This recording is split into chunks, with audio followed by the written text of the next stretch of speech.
want no beef. You want no beef? You don't want no beef? You don't want no beef? Welcome to Watch Mojo, and today we're taking a look at scenes from each DC Extended Universe film that made us cringe hard. We may mention crucial plot points, so this is your spoiler warning. I think he likes me. What the hell? Number 1, Superman destroys Metropolis, Man of Steel. Our ship uses the same technology, and if we can make the two drives collide with one another, a singularity can be created. like a black hole. Yes. So if we open up this doorway, then theoretically they should be pulled back in.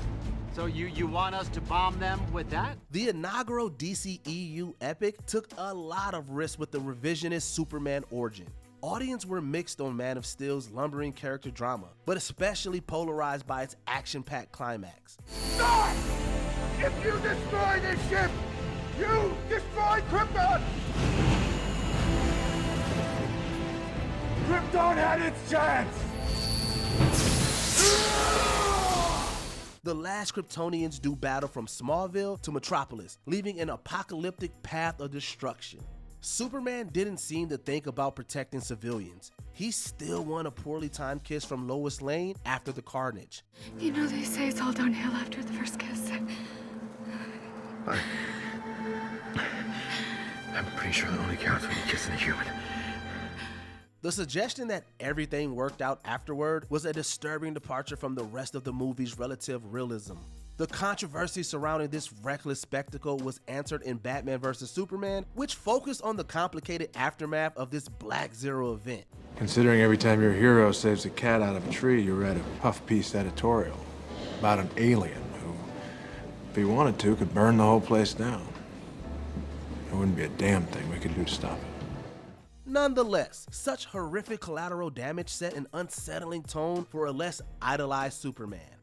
Number 2, The Two Marthas, Batman vs. Superman, Dawn of Justice. Martha. It's been said that the DCEU's so-called Snyderverse takes itself way too seriously, and often clumsily. Even canonical coincidences are treated as sweeping opera. You're letting him kill Martha! When Batman vs. Superman finally gets to its namesake, the showdown abruptly ends when Superman begs Batman to rescue his kidnapped mother, Martha.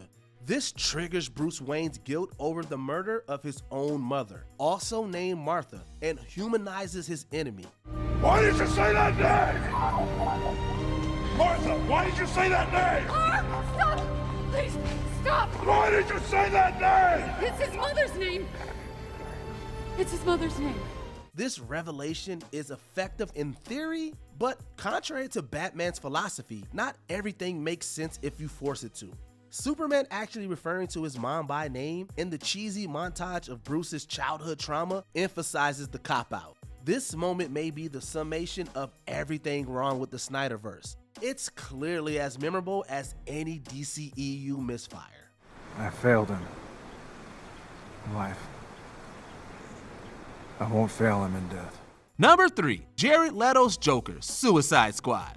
Zack Snyder's isn't the only divisive director's signature in the DCEU. Urban crime auteur David Ayer had the daunting task of introducing everyone's favorite Gotham villain in 2016's Suicide Squad. What do we have here? I did everything you said. I helped you.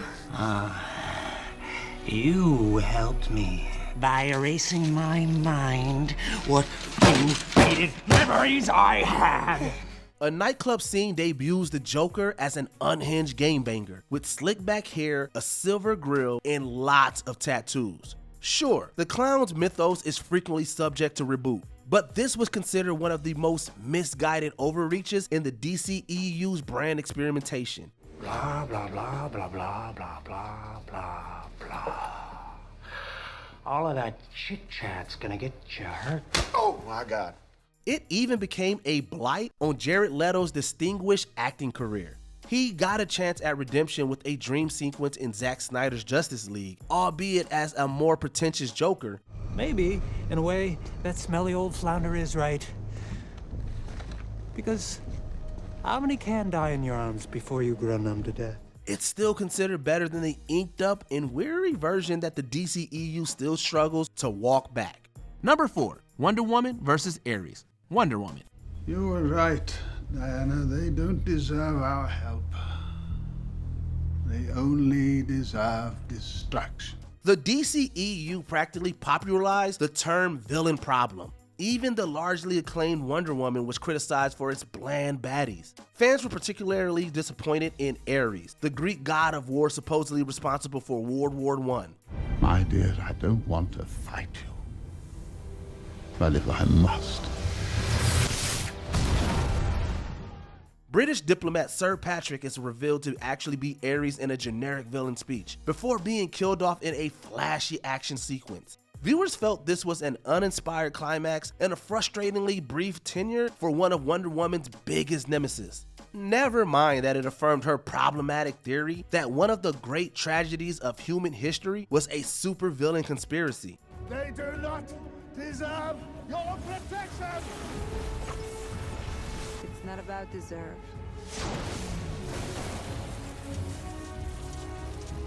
It's about what you believe. This just goes to show that even when a DC movie does mostly everything else right, it tends to fumble on its villains. Number 5, The Invisible Mustache, Justice League. After director Zack Snyder left Justice League over a family tragedy, Joss Whedon came on to head up post-production. This infamous debacle is displayed in the finished product's new prologue. A man I knew used to say that hope is like your car keys. Easy to lose, but if you dig around, it's usually close by. Did you ever fight a hippo? Because Henry Cavill had grown a mustache for another role when he was called in for reshoots, Superman's clean shave had to be restored with CG. Limited editing time and an extreme close-up made the effect glaringly obvious. Any blowback? Big time. But I think we could take it. Good. 'Cause I really like being alive. So do I. Superman's fuzzy lip became a massive meme, symbolizing the folly of Whedon's Justice League from its very first shot. Several years later, Snyder answered the outrage with an extensive re-edit of the film, now widely considered the definitive cut. Not impressed.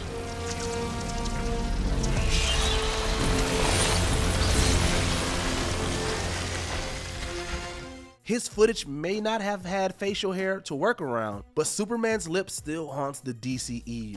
Number 6, The CGI Tsunami, Aquaman.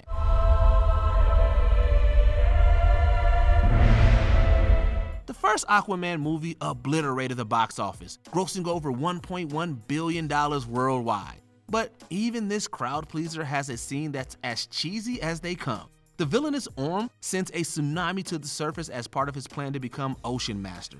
While that sounds promising, the execution of the scene leaves a lot to be desired.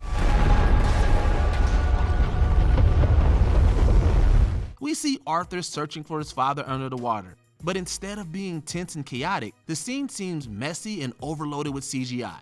The scene also introduces Mera and her powers, but feels too conveniently placed for her to save the day.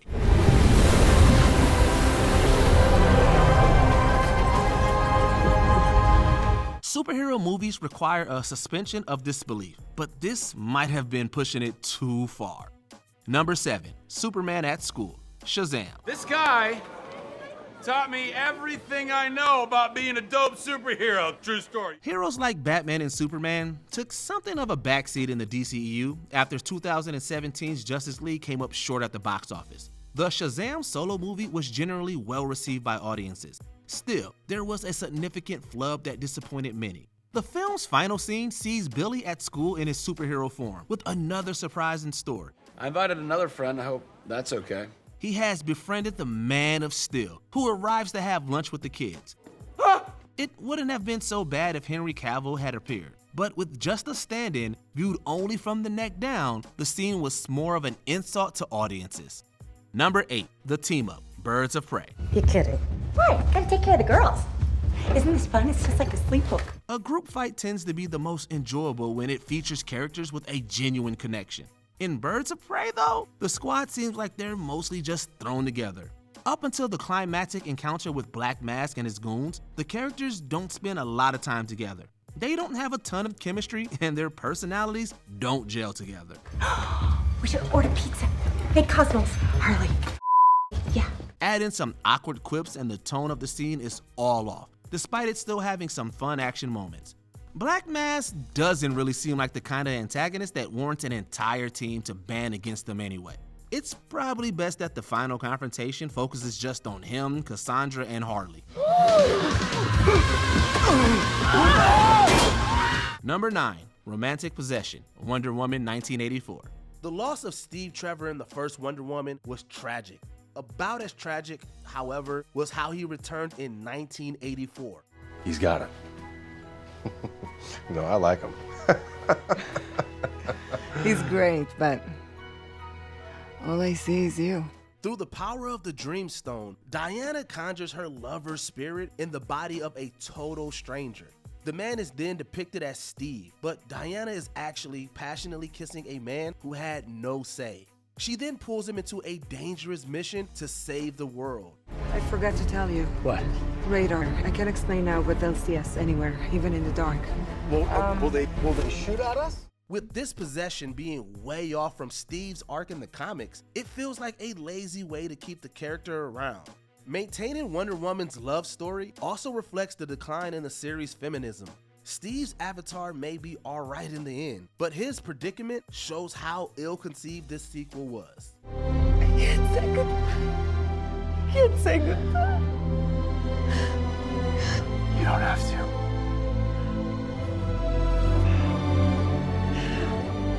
I'm already gone. Number 10, Martian Manhunter is Martha, Zack Snyder's Justice League. There is something you can do for me, honey. Come back to the living. It's not every day your potential mother-in-law turns out to be a Martian in disguise, but that's how it is when Lois Lane receives a visit from Martha Kent. The moment of truth is almost comical. It turns out that Calvin Swanwick, the military guy first seen in Man of Steel, is masquerading as Martha. The world needs you too, Lois. The scene confirms his real identity as the Martian Manhunter, but it also robs Martha's character from her investment in the story. There's no impact on the plot either, since the Martian waits until the end of the movie to reappear. Can I help you?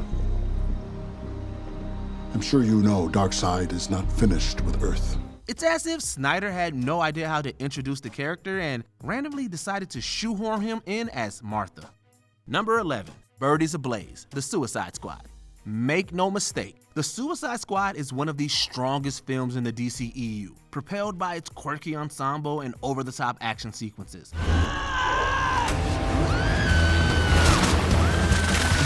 Even so, the film's unrelenting violence reaches the point of overkill thanks to the villainous Mateo Suarez. After Harley Quinn kills his predecessor, Suarez assumes the role of General Presidente of Corto Maltese. Los generales están de acuerdo que usted debe de ejercer de presidente. His brutality is introduced to the audience in an awful way. Suarez swears to show off the might of his country as his cronies set fire to Luna's aviary.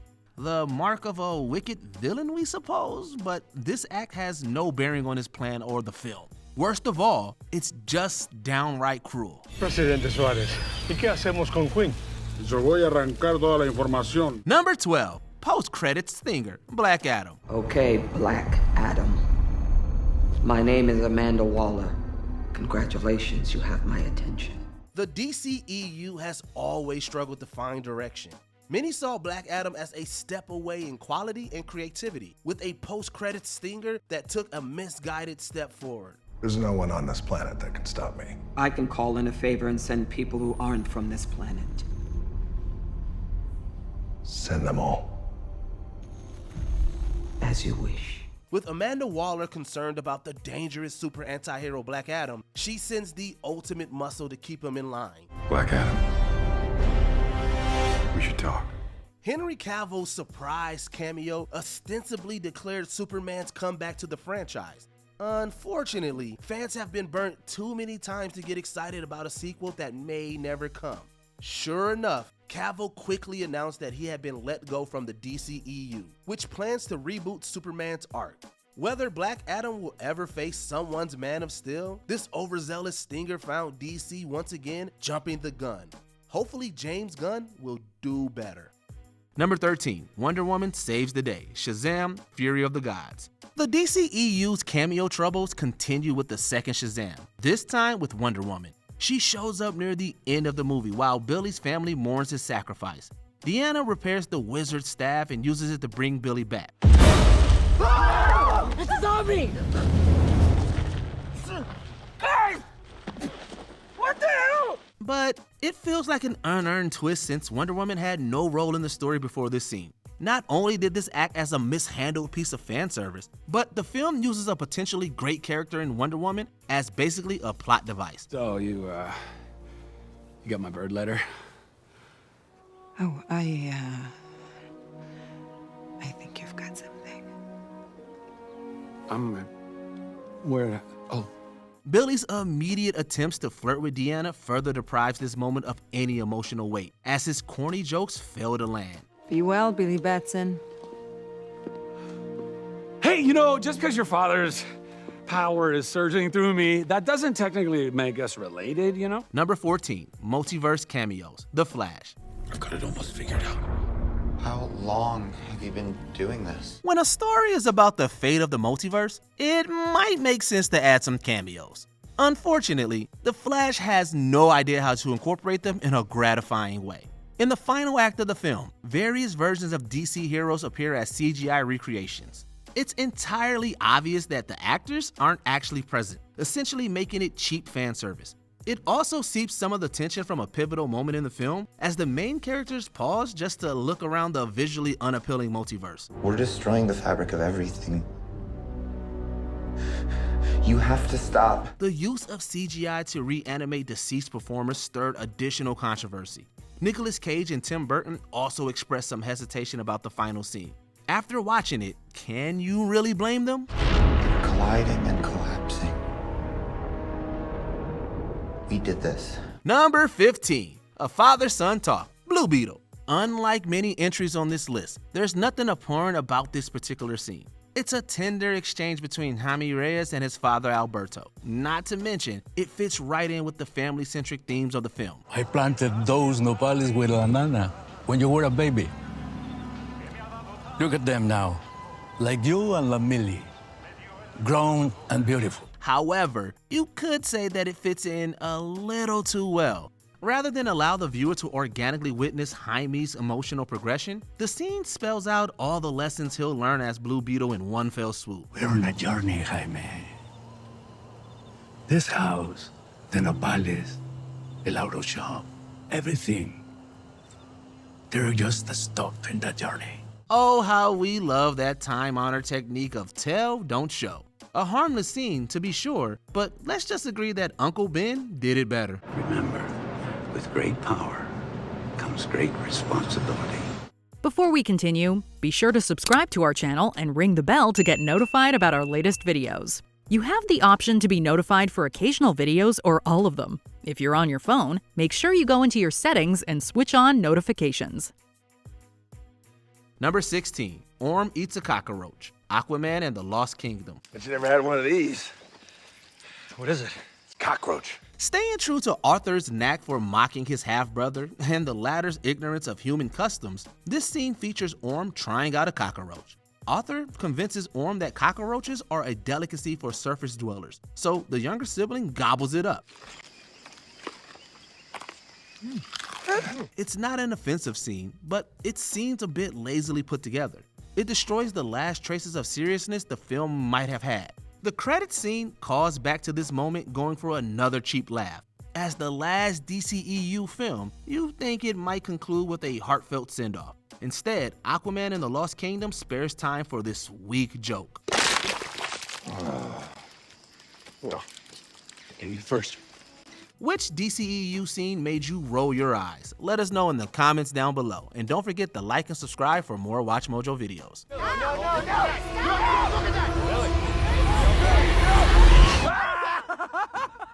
Did you enjoy this video? Check out these other clips from WatchMojo, and be sure to subscribe and ring the bell to be notified about our latest videos.